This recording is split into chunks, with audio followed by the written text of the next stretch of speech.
if you are only thinking about how do I get rich? How do I make this happen? That's sort of starting with the wrong thing in mind. So start to learn, be a sponge, and surround yourself with people that know what they're doing. Maybe call someone and say, hey, could I work for you? Could I just is there a way I could add time back in your pocket by, being an administrative assistant, running around to properties, taking videos for you, whatever you need me to do, I'll do it, for a fair wage, because I just want to learn. And that's the piece that I don't think a lot of people are willing to go there. They don't want to serve first. They want to just get to the finish line.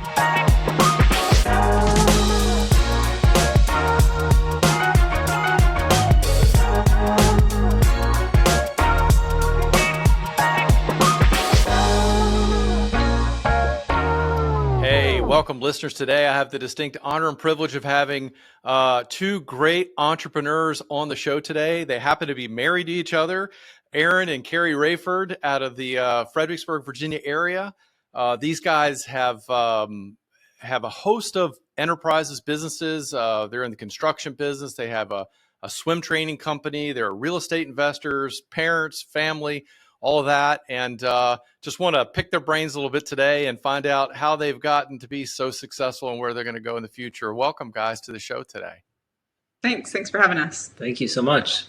Yeah. So let's start at the beginning, not all the way at the beginning, but what led you guys down this entrepreneurial pathway that you've been on this last couple of years? Share kind of how you got started with. Sure. Yeah, it actually started with our company, Little Fish. I was a swimmer growing up, and my dad was also a business guy. So I, as a swim instructor, did math on what they were charging for swim lessons and what I was being paid, and was like, wait, I should do this on my own. And so my dad, just being an entrepreneur as well, sort of pushed me and pulled that thread a little bit. And that was when I was about 15. And then by the time I was 17, he helped me facilitate bartering, cleaning a newly divorced man's house in exchange for using his backyard pool for swim lessons. So that was my launch. And I was 17, I think. I had just turned 17 when we started Little Fish. And I think that ended up growing. That next summer, we ended up moving into a year-round facility that was indoors, so we could operate year-round, and expanding from there. So that was probably the initial, real intro to business. And I think at that point I was hooked, and we were dating at that point. So yeah, we were just dating.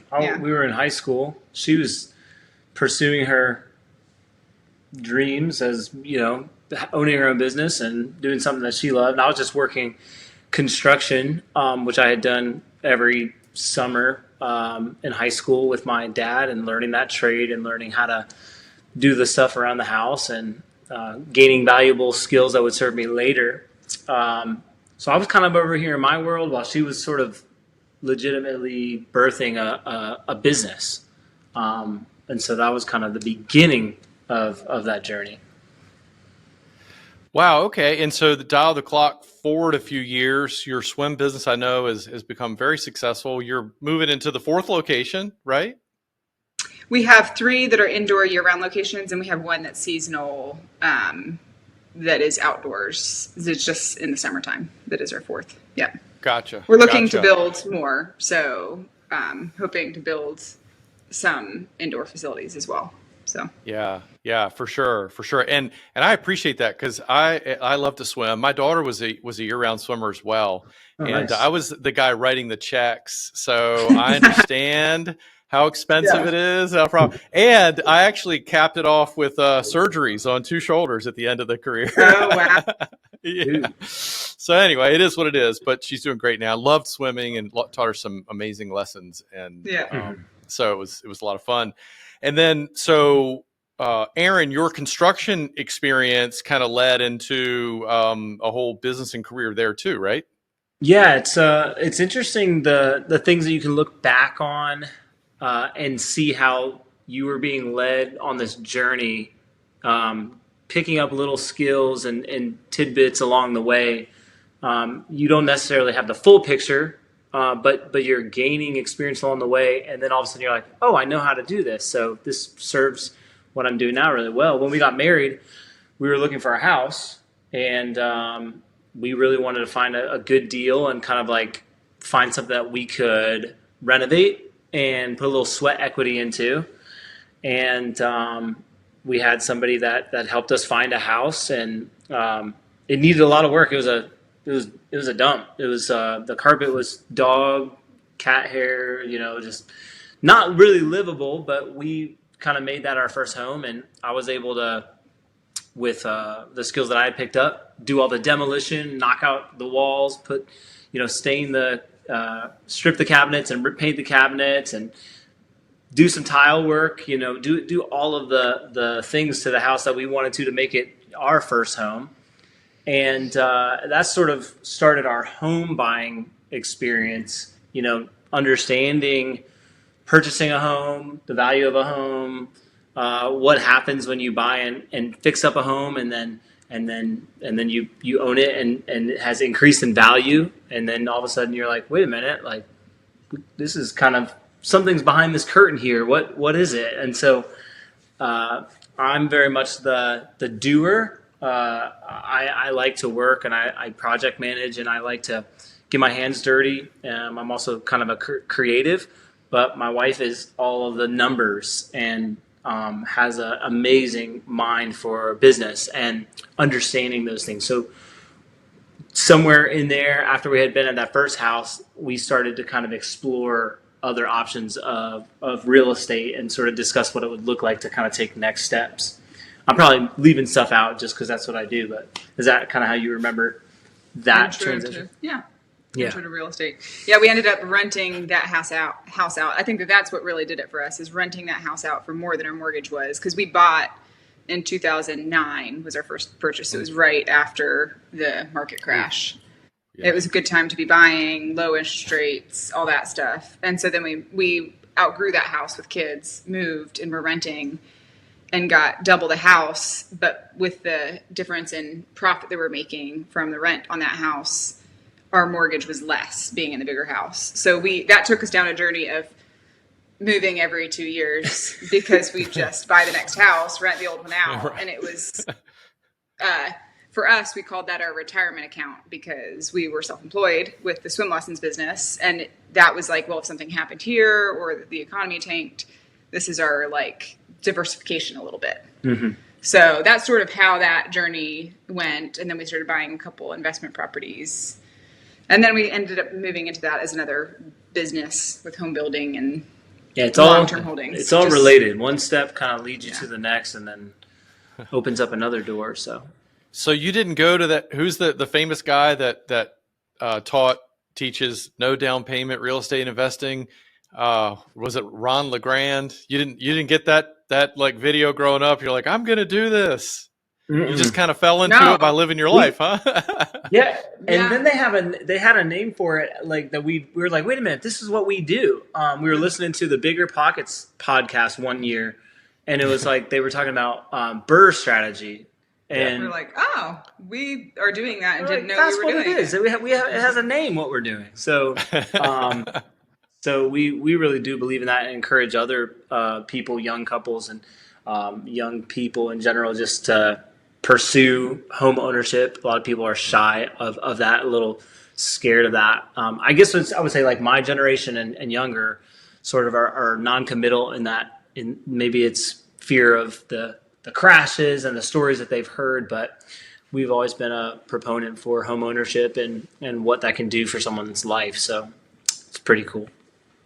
No, that's amazing. It's really cool. I found, you guys probably found the same thing, that entrepreneurs like you guys are, there's no like, you don't read a book and you're like, okay, plan everything out way in advance. It's like you're always open for opportunity, right? And you're observing around you. Like Keri, when you got in the swim, you did the math, the numbers person, you're like, wait, they're charging how much? And they're paying me how little? Mm-hmm. I remember as a funny aside, my first job was as a lifeguard, and it was at a local community pool. It was like, one of these where you had to be a member. And so they had permission to pay you less than everybody else. Right. So, I'm going to date myself a little bit, but it was like $2 or $3 an hour. It was crazy, you know, Wow. but boy, it was a lot of fun. I'll say that, you know, we had a great time. And I wish I would have done the math like you, but you did the math, you recognized the opportunity, and you may have moved a step forward, and then that opened up another door. You got the property. You're like, okay, first house, we're going to renovate, you know, boom, one to the other. And then all of a sudden you're like, hey, there's a whole business around here. And then now, so talk a little about, I know you've built your real estate investment portfolio, but you talk about home ownership, and you guys have a construction company. I know you're partners with some other people in a construction company. Talk a little about that, you know, how that kind of came up, and what are you doing now? Because I know you're doing some pretty great things with that.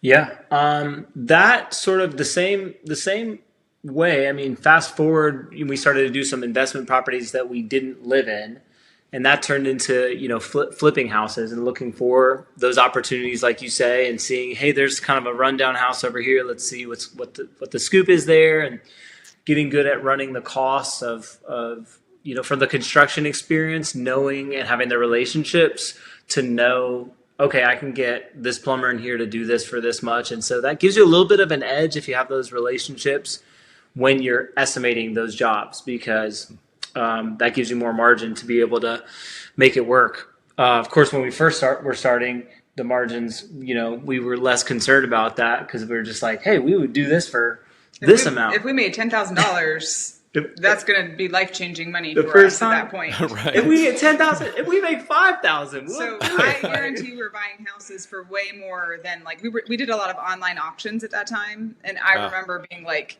every time we'd win one, we'd be like, it's a nail biter. Really? Did we was that a good idea? Was this a good purchase? We won. We'd be like, oh, crap, we won. What do we do? Yeah. But we were happy to do it for less than most people would. And Aaron, because he had the construction background, it was like, well, if it goes poorly because something goes over budget, we'll just get in there and swing the hammers ourselves. Yeah. We'll be Right. pulling late nighters and just bring our kids along. So we were really willing to do that. So fast forward that, we were doing some investment properties, just flipping. We'd flip a couple and then try to save up cash to then have a down payment to hold one. So that was sort of our strategy. So we were being selective about which ones we were flipping, which ones we were selling, and only doing usually one at a time. I think there was one time that maybe we overlapped too. But my brother at the same time had started, he was a youth pastor, and he had started trying to build new homes. And so he had done one or two of those, but he did not have the construction knowledge. So him and his partner had a Class A. So we all just sat and talked about it because we were sharing trades and sharing competing for resources, competing for investors, and all that stuff. And it was like, wait, we're all like sort of trying to hold stuff close to the chest because we're competing over resources. So we just had a meeting one time and just said, why don't we just do this together? Why don't we do flips, do new builds, and we'll team up and do it together?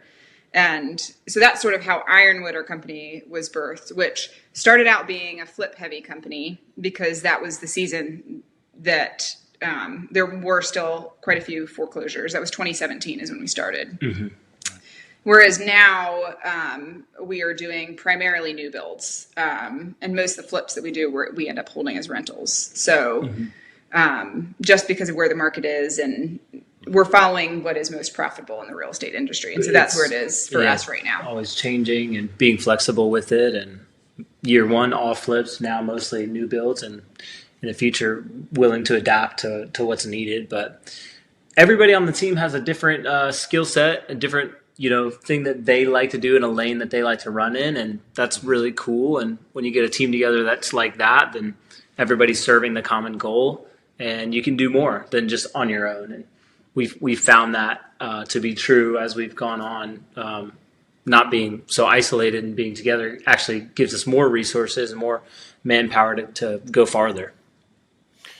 Well, how do you keep that together, right? I mean, you've got a lot of chiefs, right? Multiple partners. You talk about your brother. I think about my family, sibling rivalry. I'm not sure that would work out so well.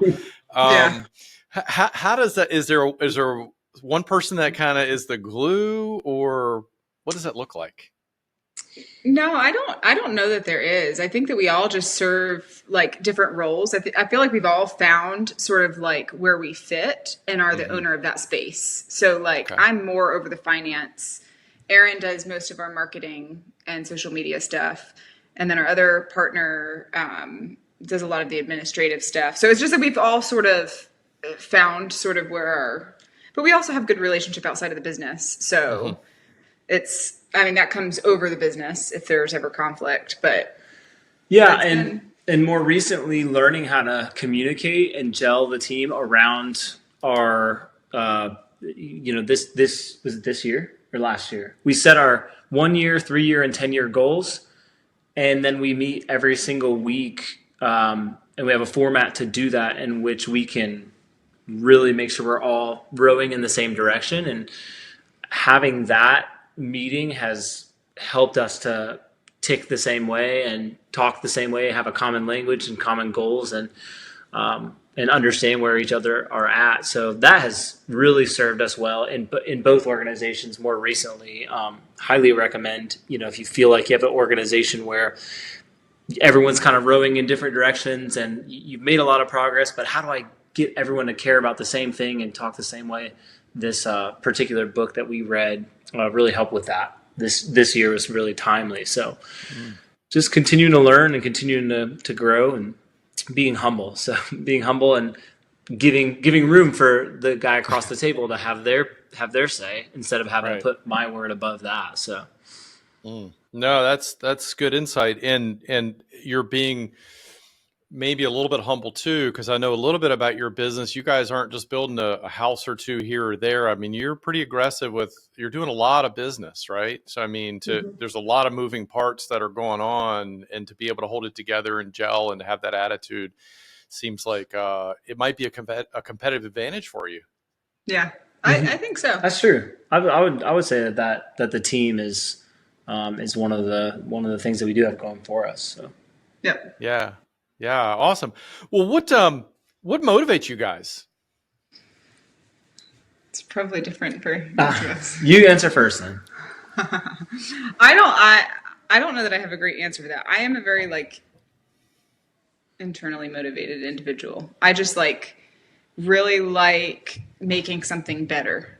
So I know that sounds like a corny answer, but it is like very true for me, where it's like, I don't know, if I can see something that's like broken and like get on the other end of it and system build it to where it's like something that's productive and doing something good, that is that like fuels me and makes me excited and want to do more. Yeah, I resonate with that. I think we're wired similarly that way. For me, wanting to leave something better than you found it is something that's inside of me. Not being okay with just being okay. I mean, I'm spiritually motivated, like personally. Like for me, it's a higher calling that I live my life to serve God, and so I look at my work as an extension of that. So like if I'm falling short or being lazy, or then I'm like, man, I'm not like really giving it my best for that. So Mm-hmm. that's ultimately the motivation. But I mean, we just enjoy work, and so when we have an option to binge watch a TV show or get ahead in something or figure out a problem or like get some good things done, that's how we like to spend our time, and that just feels good. That's how we Yeah. like to spend time. So I think Right. that's what's most motivating. Yeah. Okay. So that, I mean, that's there's nothing corny at all about that. I mean, that's, everyone's got a different answer, and I think that's probably why you're successful. That you know what drives you, and you're working towards a higher calling. Want to make things better. I mean, improve your Mhm. world. Certainly, you did that with Flips. You're building homes for people Mm-hmm. that Yes. they're Yeah. home buyers. You're teaching kids how to swim. I mean, those are all super goals that on the other side of that, you're creating a wake of good in your path. I mean, absolutely. Um, what about what about failure? Have you guys like approached anything? I mean, had anything that like really kind of knocked you off your mark, and you had to really kind of readjust and kind of dig deep in your and look to your values and to get back on track? hmm You go. Okay, I'll go first. For me, it's really a relational question, and so you can experience all of this success by the world standards, right? Just self-employment. Your time is your own, and you can accomplish great things, but you can also do that at the same time of not building what I call relational capital. And a handful of years ago, I realized that I was really unbalanced in that way, where my concern for how people felt wasn't as high as what I was trying to accomplish. Like I just was living very selfishly, if I could just be candid. And I started to see the effects of what that looks like when I only care about what I'm getting and what I'm going to accomplish and getting my word in. You start to see like little symptoms of this where, okay, this person that conversation didn't go very well with that person. They were really upset, or, they don't seem to want, I'm not getting very many invites to the cookout, or it sounds silly, but at the end of the day, you can fast forward 30 years and go, well, who's going to be around me to enjoy the things that I'm building, And if like the people that you love the most aren't there with you, then to me, that's a failure, And so I had to look at kind of an adjustment of how do I lead with care and lead with empathy and lead with love, and not just, the scorecard, right? It's like, you're failing in this area, and instead of looking at employees as human resources, looking at them more from a soul perspective and looking at them, okay, yes, you've been late for the X amount of time to work, but talk to me about that. Like, how can we come behind you and help you to build habits that help you to be on time and be strengthening that weakness of yours. And I think just I would definitely think about a couple of people where I didn't have that in the right order, and so as a result, they don't look back on their employment with me fondly, and that I remember having some bosses that I didn't appreciate, and so when I was able to go, whoa, I'm becoming this, I don't want to be this, I need to switch some things really quick in order to change the trajectory of that, and I think I've started to do that work. I'm seeing better. If I score myself, I don't want to score myself, but we'll ask Keri about that. Yeah, that's right. Who's doing better? Yeah. I don't know, like in terms of business, I don't know, like it's hard for me to pin a failure, because I feel like even when there's times when you think it's like failing, I feel like anybody that's an entrepreneur can be like, no, that was like actually helped me get better in this area. So I feel like one thing that I think of that comes to mind that's funny is when Little Fish was really young, I didn't understand like payroll taxes, and I had the IRS. Like I literally had somebody come knock on my door, and because I had not paid the IRS for payroll taxes, I didn't even know what it was, and that was like really, Weight. There's a lot of weight at that time. Probably. Is that a failure? It's like there's a lot of things like that are like little learning experiences that I feel like that's how we've grown our businesses, is by making mistakes and then figuring out how to do it better and not make the same mistakes. So yeah, yes. Ever the entrepreneur. Yeah, I don't have any failure. I just adjust, right? I learn. Yeah. I remember the IRS coming to our office one time too, and showing up and wanting to park in our conference room for a couple of days. That was my first experience with the IRS agents. Fortunately, it ended well, but at least you learned early, right? When you're young, you can make the adjustment. So what about, so you guys are a family endeavor, and do you get the kids involved at all? Well, not in the past, but a couple of ours are coming of age where they could start to work a little bit and start to think about that.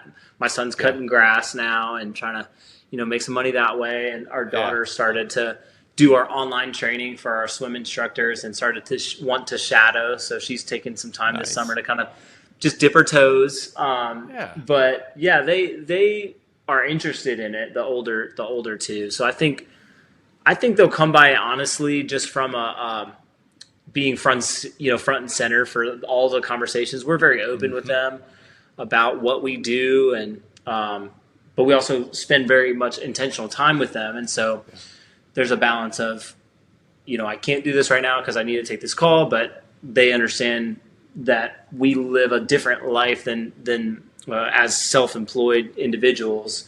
So I think they've seen some of the benefits that come with that, and I think they are getting interested in asking questions. Landon's very real estate minded. He's like, he's okay, 13. how does this work? And what would I need to do to buy a house when I'm 18 and rent it to my college roommates? Like he's thinking and asking the right questions. So we'll see. Yeah. They'll hear us having a conversation about work, and then he will often ask questions and be like, so whether it be about how to manage somebody or a situation, or even like real estate, he's very, very interested in loans and principal versus interest, So we have a lot of like, how does that work? And, but that's about all that it amounts to right now. Yeah. I haven't, because our oldest is 13. So I haven't really wanted to like push it one way or the other, but as they ask the questions, that's kind of the first step. It's like learning and then figuring out what they want to do with that knowledge. But they're learning by, they're just being around you guys all the time, right? They're living it, they're absorbing it. And I feel like that they're going to, whether they follow in your direct footsteps or not, it's going to have an impact on them. Just like we talked about, Keri, about there's really no failure. It's a learning experience. That's a lesson no matter how you apply it, right? In life. And they're going to see that. We'll wind it down here a little bit. Let's talk about real estate specifically. What advice, what are some of the best lesson or two you've learned in your experience from, you've done a lot in real estate and you've got a lot more, I know, but you've learned some serious lessons. And so if you're talking to somebody who maybe wants to get into real estate, investing or expand, what would you tell them? You take it first. Oh, me? Yeah, you go. Well, I have had people ask me about it, just by nature of being the promotion guy and putting stuff out there, and everybody has said, hey, how would I do this? And they're pretty eager. And the first thing that I suggest to somebody that's just trying to get involved is talk to a lender and find out how far off you are from being able to qualify, find out how much you can qualify for, and then just whatever you need to do, whatever they say, hey, you can't buy a house right now because of your credit. Okay, fix your credit. Work. Then that's your first step out of however many, until you can make that first purchase. And make that first purchase because your personal, portfolio will serve you well, like it has us.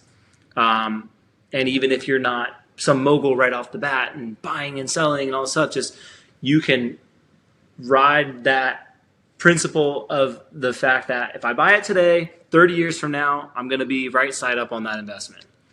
And so that's for that. But then the other thing is just probably build relationships. Ask, some real estate agents the questions that you have. Make the connections. That's really what served us well. The real estate agent connections, the contractor connections, building relationships over time with those people, and actually having, understanding that we care about them. It's not just, hey, get this job done. And we really do have a solid, team of people around us that help us to be successful, to where if you are only thinking about how do I get rich? How do I make this happen? That's sort of starting with the wrong thing in mind. So start to learn, be a sponge, and surround yourself with people that know what they're doing. Maybe call someone and say, hey, could I work for you? Could I just is there a way I can add time back in your pocket by, being an administrative assistant, running around to properties, taking videos for you, like whatever you need me to do, I'll do it, for a fair wage, because I just want to learn. And that's the piece that I don't think a lot of people are willing to go there. They don't want to serve first. They want to just get to the finish line. And it's really, that's how it started for us, from the bottom, learning along the way. And that's how I would advise somebody. Yeah. I would say, my biggest thing is always like, if you can afford to buy the house. Even where everyone asks me with interest rates high, should I still buy? Yeah, I've had multiple people ask that. I'm like, if you can afford to do it, then and you can hold it long term, then it's not a bad decision because you can refinance. And then I'm also a huge proponent of never selling real estate that's good real estate. So if it's good to hold on to and you can afford to hold on to it, there's been temptations in the past. Oh, we could make a couple $100,000 and have cash, which I think is good sometimes. But if you can afford to hang on to something, it's worth a lot more in the future than it is right now from the passive income and appreciation and inflation. I was going to say it's about the only hedge for inflation we have right now, right? Yeah. So, I mean, that's always that's my mantra. Mm-hmm. Yeah, no, I agree with you. It's if a long-term play, if you can get in the game and you can stay in long-term, it's a good play for you because rates go up and down, as we know, but prices always go up in the long run, right? Maybe not in the short run. It can be variable, but what's your outlook for the new market? You guys are in construction, you're on the street every day, you're talking to people buying homes. Do you feel like there's a positive outlook in the next, let's say, 6 months? That's a good question. My perspective is that yes, there's sort of even over the last year been sort of little pauses or ups or downs, but overall, I think over the next 6 months we continue to see what we're seeing now. Again, always being flexible and always being considering that you may need to adapt to something, right. But we kind of look at that regularly. We look at that weekly at our weekly meeting. What are the houses doing? Are they? Yeah.